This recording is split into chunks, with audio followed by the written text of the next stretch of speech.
বিশ্বশিল্পী কবি ৰূপকোঁৱৰ জ্যোতিপ্ৰসাদ আগৰৱালা।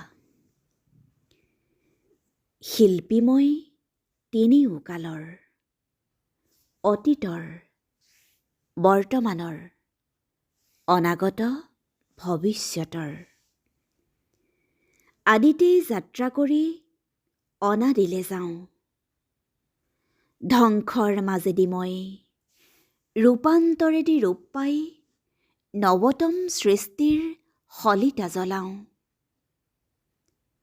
জনতাৰ হৃদয়ত মোৰ সোণোৱালী দেশ, মই পিন্ধো বিশ্ববেশ। নতুন দৃষ্টিৰে চাওঁ সৃষ্টি অনিমেষ।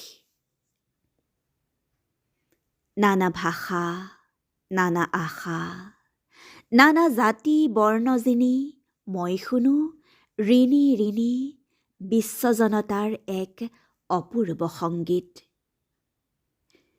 সেই সংগীতৰ প্ৰতিধ্বনি তোলো মোৰ গানে সুৰে সাম্যৰ সমৃদ্ধিৰ, সৌন্দৰ্যৰ মহামহত্বৰ পাতিবলে শান্তিৰ নৱলোক এই পৃথিৱীত।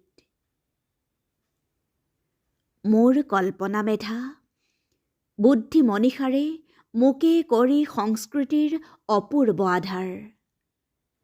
মোকে শলিতা কৰি জ্বলাওঁ বিশ্বচাকি, বিশ্ব জনতা পূজাৰ।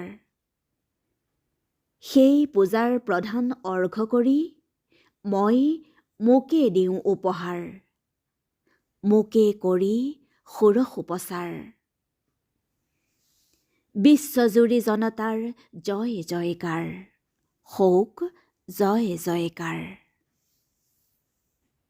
ধন্যবাদ।